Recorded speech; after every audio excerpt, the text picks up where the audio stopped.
안녕하세요. 반갑습니다. AP투자연구소의 이정열 전략팀장입니다. 금일은 2월 25일이고 현재 시각은 10시 35분을 지나가고 있습니다. 자, 하나금융 지주고요. 코드번호 086790입니다. 자, 일단은 우리 시장에 대한 부분들 좀 먼저 말씀을 좀 드려야 될 것 같죠. 일단은 파월이 어제 시장 달래기를 좀 하면서 뉴욕 증시도 상승하는 모습들을 좀 보여줬고, 국내 증시도 급반등하고 있는 그런 모습입니다. 자, 어떤 소식들이 좀 나와줬냐? 미국 뉴욕 증시가 주요 지수는 큰 폭으로 반등이 나와줬다. 이날 주식시장은 미금리 동향과 파월 의장의 하원 증원 신종 코로나 바이러스 감염증 백신 관련 소식을 주시를 했다. 자, 뭐 파월 의장이 전일 상원 증원에서 완화제 통화 정책을 유지할 것이라는 방침을 재확인했는데 국채 금리가 이걸로 무시를 하고, 그러니까 파월 의장이 우리 완화적 통화 정책 계속 유지할 겁니다. 이렇게 얘기를 했는데 국채 금리가 올라 버리니까, 국채 금리가 올랐다라는 거는 파월의 그런 얘기, FOMC 뭐 결국 니들은 금리 인상 결국엔 시킬 거잖아, 이렇게 해석을 하면서 좀 이제 상승세를 좀 이어가면서 어제 증시가 완전히 대폭락을 하는 그런 모습을 좀 보여줬습니다. 자, 뭐 10년물 금리는 장 초반까지 1.42%까지 뭐 오르기도 했는데, 그렇기 때문에 시장이 뉴욕 증시도 그렇고 다 빠졌었어요. 인플레하고 금리 상승에 대한 우려가 다시 한번 억누르면서 위험자산 투자 심리가 빠르게 살아났다. 그러니까 어떤 얘기를 했냐? 물가도 지속해서 오를 것으로 보이지는 않고 잠깐 올랐다가 뭐 떨어지겠지. 그런 부분들을 재차 계속 강조를 했다라고 하고, 그럼 물가가 올라가지 않는다라고 하면은 시장이 좀 안정화가 있을 것이다. 금리 인상 압박이 그렇게 크진 않다. 이렇게 볼 수 있는 부분들인데, 파월 의장은 연준의 물가 목표가 달성되려면은 우리가 금리 인상을, 그러니까 3년 이상 걸릴 것 같다라고 얘기를 하는 게, 물가가 우리가 생각하는 그 목표까지 좀 올라간 다음에 우리가 금리 인상을 해야 되는 그런 상황이 발생이 되기까지가 한 3년 정도가 걸리지 않을까? 이런 얘기를 좀 했기 때문에 투자들을 좀 안심을 했고, 투자들이 안심을 했고, 이런 부분에서 시장이 좀 지금 오늘 좀 기술적인 반등들이 좀 나왔다라고 이렇게 볼 수 있는 요인들이라고 할 수 있을 것 같아요. 자, 연준이 목표를 향한 상당한 진전이 달성이 될 때까지 긴축에 나서지 않을 거라고 한 만큼 장기간 완화적 통화 정책이 유지될 것이라는 그런 믿음을 조금 이제 거듭된 완화적 발언을 함으로써 이렇게 좀 시장을 좀 안도를 시켰다. 근데 사실 시장에는 물가가 실제로 오르기 시작하면 긴축 시점이 점점 이제 3년이라고 얘기해도 2년, 1년, 2년 뭐 1년 반 이렇게 뭐 줄어들 수밖에 당겨질 수밖에 없을 것이다. 물가를 니네 연준이 잡을 수가 있는 것이냐, 이렇게 좀 이제 의구심을 가지고 있는 부분들도 충분히 지금 있는 상황들이죠.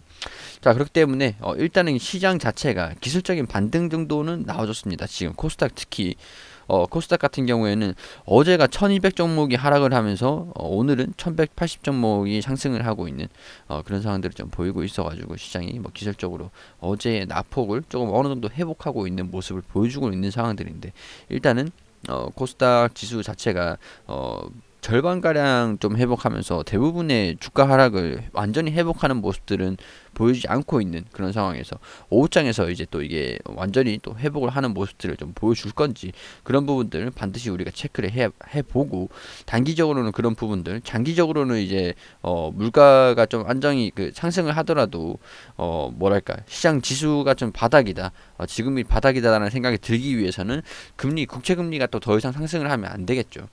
근데 이런 부분들이 시장에서 FOMC를 어떻게 판단을 하느냐에 따라서 좀 달린 부분들이기 때문에 지켜봐야 될 수밖에 없는 부분들이다. 그렇게 좀 말씀을 좀 드릴 수밖에 없을 것 같습니다. 자, 이런 얘기들은 왜 말씀을 드리냐? 국채 금리가 오른다. 국채 수익률이 오른다. 이렇게 되면은 금리, 달러에 대한 그 안전자산, 채권 수익률, 채권 시장이라는 건 안전자산의 비교적 이제 위험자산인 주식시장보다 채권이 좀 좀 이제 뭐랄까, 포트폴리오 측면에서는 아무래도 두 자산의 상관관계가 없기 때문에 주식 시장이 떨어지면 채권 시장이 올라가고, 채권 시장이 떨어지면 주식 시장이 올라가고, 이런 식으로 좀 이제 상관관계가 거의 뭐 제로에 가깝습니다. 완전히 제로까지는 아니지만은.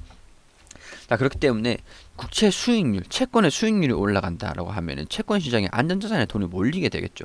그렇게 되면은 안전자산에 채권에 돈이 몰린다라고 얘기를 하면은 우리 은행이 발행하는 채권, 대출, 그리고 금리가 수익률이 올라간다.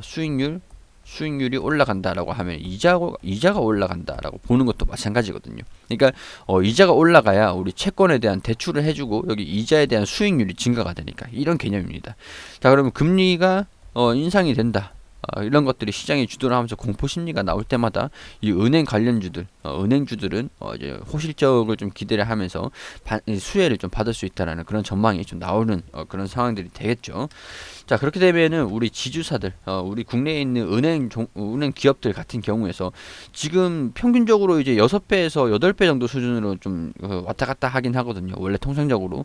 근데 지금 거의 4배 수준으로 코스피가 지난 이제 코로나 이후에 대부분의 종목들이 지금 다 이전보다 올라가 있는 그런 주가 형성을 하고 있는데 적어도 이 정도는 올라갈 수 있는 여력이 좀 남아 있는 것이 아닌가. 그만큼 저평가되어 있는 거 아닌가. PER이 4배 수준에서 PR이 6배 수준까지 좀 올라간다라고 한다면 이 정도 수준의 상승 여력은 좀 남아있지 않겠는가 하는 그런 재평가가 되고 있는 그런 상황입니다. 시장이 불안하면 불안할수록 은행주 쪽으로 코로나 때문에 주가가 좀 떨어졌다가 회복하지 못했던 종목들로 조금 약간 회피하는 자금들이 좀 옮겨오지 않겠는가. 주식을 결국에는 안 할 수는 없어요. 시장이 떨어지든 올라가든 우리 벤처마크 지수인 코스피 지수와 코스닥 지수 이런 것들을 좀 추정하면서 할 수밖에 없는 부분들인데 안 할 수는 없는 부분들입니다. 은행 입장에서 우리 증권사 입장에서 보면 우리 시장을 주도하는 시장을 조금 이제 우리는 참여자 입장이고 시장을 주도하는 주도자 입장에서 보면 주식 시장을 안 할 수는 없는 거죠. 그렇기 때문에 굳이 꼭 해야 된다라고 한다면 지금 상황에서 코로나 때문에 많이 회복하지 않았고 저렴해져 있는 그런 종목들에 조금 집중하지 않겠는가 하는 금리 인상을 하게 된다라고 한다면 이자율이 높아지니까 그 채권 수익률, 회수율은 좀 문제가 될 수 있는 부분들인데 이로 인해서 어찌됐건 실적에 좀 개선이 될 것이 아닌가 그런 부분들이 아무래도 은행주들이 좀 집중이 되는 요소들이 아닌가 그렇게 볼 수 있는 부분들입니다. 자, 산업 분야는 하나은행, 금융투자는 하나금융투자, 신용카드는 하나카드, 생명보험, 뭐 보험 쪽은 뭐 그렇다고 치고요. 디지털 자산 플랫폼인 지금 이제 GLN, 그리고 지금 디지털 화폐계요. 우리가 지금 나오고 있는 소식들이 한국은행에서 디지털 화폐 준비. 그럼 중국에서도 지금 위안화 디지털 화폐, 그럼 미국도 달러 디지털 화폐 이런 식으로 지금 이제 준비를 하고 지금 착착 나오고 있는 글로벌 중앙은행들이 디지털 화폐를 준비를 하고 있다. 위안화도 이렇게 지금 디지털 화폐를 발행을 한다라고 하고 달러도 이제 곧입니다. 곧. 뭐 이런 부분들을 보면은 디지털 화폐가 실현되면 정말 현금 없는 사회가 가능할지 디지털 화폐 발행에 가장 소극적이었던 미국마저도 디지털 달러화에 나서는 모습입니다. 뭐 이런 부분들을 보면은 중국, 미국, 유럽은 신중했는데 이제 또 디지털 화폐에 또 나선다고 하고 먼저 하는 것보다 제대로 하는 게 더 중요하다. 뭐 약간 그런 관점인 거고 일본도 그렇고 영국도 그렇고 뭐 적절한 수준의 프라이버시 문제 논란된 여지가 좀 있는 부분들인데 신중한 그런 입장이긴 한데 이제 비트코인이랑 같이 좀 이제 대항마로 뭐 좀 이제 비트코인 좀 약간 이런 쪽으로 대항마로 좀 등장을 해가지고 비트코인의 강세, 몸집이 좀 커지는 그런 상황에서 좀 더 이런 시기가 좀 더 빨라지는 좀 이제 검토를 좀 이제 마무리했다라는 소식들이 관련법에 대한 검토와 같이 당초 계획된 일정을 뭐 진행하고 있다 이런 소식들이 좀 나와주면서 여기 보면은 통합 디지털 자산 플랫폼 컨소시엄을 구축해서 뭐 이렇게 은행 관련주들 같은 경우에서는 아무래도 우리가 화폐를 현금으로 들고 있지 않고 디지털 화폐로 가지고 있다 그러면은 이걸 다 보관하는 게 사실 뭐 은행에 하는 역할이잖아요. 우리 화폐를 좀 보관하고 이런 것들을 책임을 지는 게 은행에 하는 역할이기 때문에